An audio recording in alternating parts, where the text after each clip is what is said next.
Salve, salve, abençoados! Partindo aqui para a parte 2 desse conteúdo a respeito do livro Brevidade Inteligente. Aqui eu vou entrar já na parte onde ele começa a descrever um pouco do método. Antes eu falei um pouco do surgimento, né? Na parte um eu falo um pouco do surgimento desse método, quais foram as premissas e como funcionou tudo. Agora eu vou entrar e vou falar efetivamente um pouco mais de como atuar o método, de como está aplicando efetivamente esse método. Se você caiu de paraquedas aqui, eu sou Temo Mori, bem-vindo ao meu canal. Aqui eu falo sobre conteúdo de marketing, principalmente para empresários e CEOs que precisam ali elevar a sua consciência em marketing, por conta que a gente sabe que esse mercado é bem difícil da gente entender em quem confiar, em quem seguir, em quem contratar no marketing. Então a minha ideia é trazer um pouco mais de clareza, sempre com conteúdos bem embasados ali em fontes mais seguras e também na minha vivência aí de quase 20 anos de marketing. Então vamos lá. Se você ainda não se inscreveu, por favor, se inscreva no canal e me acompanhe aí em todas as redes. Eu vou ver se eu aperto o botão certo agora, apertei. Instagram e LinkedIn também é Temo Mori. Lá no Substack também tem uma newsletter, mas daí você seguindo aqui, você vai saber todo o resto. Feita essa pequena introdução, então a gente vai lá para a fundação do método, né? O método cabe em 12 palavras e ele começa, né? Que diante do caos é uma frase de um pastor que ele coloca no livro, que eu gosto muito dessa frente, eu já usava isso, né? Um problema por vez, dentro dos diagnósticos que eu faço, eu sempre gosto de elencar o melhor problema, mas diante do caos, tudo que você pode fazer é uma coisa certa de cada vez. Então, a gente está num caos, eu falei no vídeo passado a respeito desse caos, e aí tem um monte de conteúdo, um monte de coisa caindo e a gente não sabe como se posicionar e como efetivamente se destacar frente a toda essa enxurrada de conteúdo pasteurizado de IA. Então, peraí, se esse é o problema, é nisso que eu vou focar agora, e é esse o olhar. Então, pilar 1, o primeiro ponto que você tem que olhar, a primeira frase nasce antes mesmo do teclado. Daí ele fala assim que não é para você saber sobre escrever curto, é sobre qual é o fato central antes de começar a datilografar. Isso aqui é bem cara de A, né? Esse aqui não é sobre, né? Mas tudo bem. É antes de começar a datilografar. E datilografar entrega, inclusive, a minha idade, né? Para quem não sabe o que é datilografia, né? Procura aí na tua IA preferida. Para você que sabe o que é datilografia e você que fez curso de datilografia, é bom consultar o cardiologista e ver se seus exames estão tudo ok. Então vamos lá, o primeiro processo para a gente criar conteúdo, né, para a gente fazer uma estratégia de posicionamento da nossa empresa, é fazer uma apuração. O que eu tenho para comunicar? O que eu quero comunicar? O que é legal eu falar do meu produto? O que é legal eu falar da minha empresa? O que é legal eu falar do que quer que seja? E aí ele fala no livro de fazer o teste da ligação. Liga para alguém e conta o que aconteceu. Quando você liga para alguém e conta aquilo que você está querendo, que você apurou, o que você falou, normalmente, já é o panorama geral do que você quer falar. É o fato central. E esse fato central ele tem que ser claro e irrefutável. É o que aconteceu e ponto. É o que você quer falar. É o objetivo, é a mensagem que você quer passar. É o que você quer que o teu leitor, o teu ouvinte, o teu espectador guarde na cabeça. Então, esse método da ligação, de você contar para alguém, ajuda a gente a definir qual é esse panorama central. Então, antes de começar a escrever, antes de começar a pensar, entenda o que você quer falar, qual é esse panorama central. Aí a gente vai para o pilar 2, e ele dá essa dica também. A voz passiva esconde. Isso aqui vem muito do cacuete jornalístico ali, que a gente tem que, né, levar em conta. A voz ativa assume a responsabilidade. Então, quando ele fala no exemplo lá, o governo afegão foi tomado pelo Talibã, né? Ela é mais nebulosa, sem dono e tem um vício de tentar soar um profissional, né? Alguma coisa mais isenta, uma coisa mais longe, uma coisa mais impessoal mesmo, sem editoria, né? E aí, quando você coloca na voz ativa, o Talibã tomou o Afeganistão. É quem fez o quê? E é isso que eu tô falando. Então, assim, é coragem editorial para falar e afirmar quem fez o quê. Então, sempre pensa, né, depois que você definiu qual é o fato, como você efetivamente conta isso. Então, sem enrolação, sem, né, blá blá blá, sem embromation, se você pegou a referência do information também, né, consulta aí o cardiologista. Mas, enfim, sem pegar essa turma aqui, sem ir né, nesse intuito de frieza, sabe? De querer tornar o tom profissional e não opinativo, né? Imparcial. Tenta fugir da imparcialidade, porque aí essa imparcialidade não te posiciona. E aí tem o teste brutal do altruísmo egoísta. Eu adoro essa analogia, essa brincadeira, esse paradoxo que ele traz no livro, que é o altruísmo egoísta. A gente tem dois lados, né? Um é o lado do texto exibicionista, onde você pensa apenas em preencher espaço no seu feed.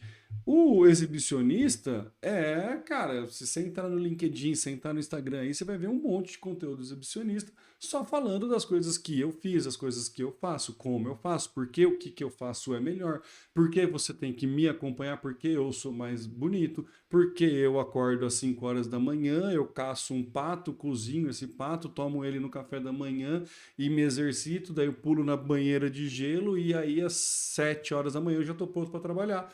Então é muito, né? A gente sabe como é que está o mundo de conteúdo falando muito de si mesmo e muito querendo se exibir. Então, como que a gente foge desse processo? Ele foge falando no que ele chama aí do altruísmo egoísta. É um texto que respeita o tempo de quem lê. E isso aqui, de novo, é a essência do marketing, é a essência no que eu acredito de que marketing é sempre sobre pessoas e que marketing é sempre sobre resolver problema das pessoas. A gente está num mundo onde é extremamente difícil consumir conteúdo, é extremamente difícil saber a fonte desse conteúdo. Se você respeita esse leitor e entrega para ele o que efetivamente ele quer de uma forma muito bem organizada e que dá para ele a tranquilidade de consumir esse conteúdo, você está se posicionando na cabeça desse cliente.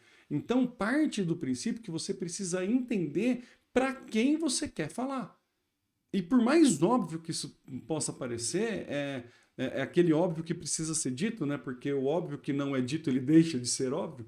Então, é muito claro que você precisa estar bem definido quem é o teu perfil de público ideal, que momento de vida ele está, o que ele está precisando e como você ajuda ele a levar a informação para ele de forma rápida, precisa e direta, sem fazer ele perder tempo, porque você precisa respeitar o tempo do seu cliente, dessa pessoa que está do outro lado. Então você começa a ser um altruísta, pensando muito nessa outra pessoa, se colocando muito no lugar dessa outra pessoa. Ele até faz uma brincadeira, né? Por que você entregaria para o seu público o que você mesmo não consome até o fim? Se você não consome até o fim inúmeros tipos de conteúdo, por que você está entregando isso para o seu público? Então, o objetivo aqui é você ser um altruísta de pensar em outra pessoa. Mas por que é egoísta? Porque fazendo isso, você constrói a sua autoridade perante aquele público.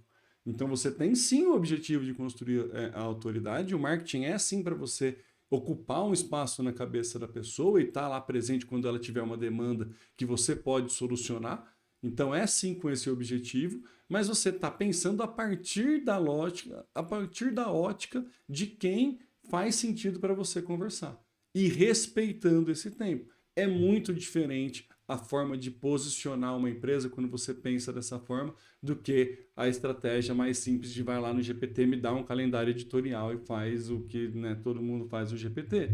Então, é o texto que respeita o tempo. Aí no pilar 4 da brevidade, ele fala muito que não é mágica, é uma técnica e arquitetura. Então ele separa por axiomas. O que ele chama de axiomas? São as divisões, né? Os blocos temáticos que ele coloca dentro do texto dele. Então ele coloca, por exemplo, panorama geral. Por que isso importa? Ah, isso importa para você por causa disso, disso, disso. Panorama geral, dá um pouco mais de contexto. O que você faz a partir de agora? E aí você vai elencando blocos e temáticas que ajudam o seu leitor a se identificar e se posicionar ou ler melhor, né? Conseguir, tá me faltando a palavra, mas é se posicionar no seu texto. Ele fica mais seguro, ele tem mais uma previsibilidade do que ele vai receber, fica mais fácil de consumir. Aqui ele dá alguns exemplos de axiomas, né? O panorama geral, o que é a respeito do que você está falando? O que vem por aí, se você está falando de uma notícia. O que a gente tem visto por aqui, se você quer gerar a autoridade que você busca. O que temos escutado, né, nas entrelinhas, o que essa notícia não fala, o que você precisa prestar atenção. Pano de fundo, traz um contexto histórico. Em detalhes, abre o dado, não sei o que lá, em perspectiva, fecha mais. Então você percebe que toda a própria construção do axioma e desses temas, desses blocos, depende muito do perfil de cliente que você tem e do perfil de consumo de conteúdo que ele tem.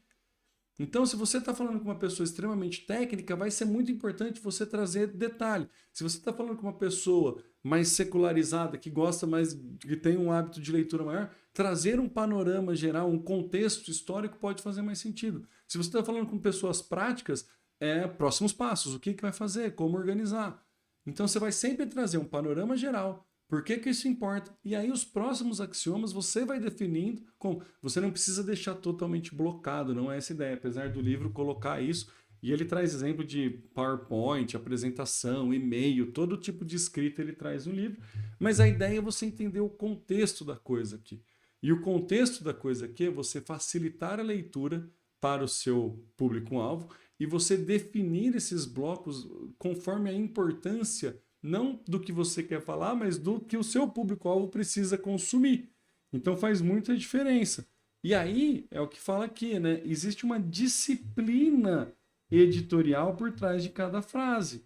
Né? A frase não é sorte de algoritmo. A gente não vai entrar numa sorte de algoritmo, não é esse jogo que a gente quer brigar. Apesar de que sim, é importante ter um gancho, é importante.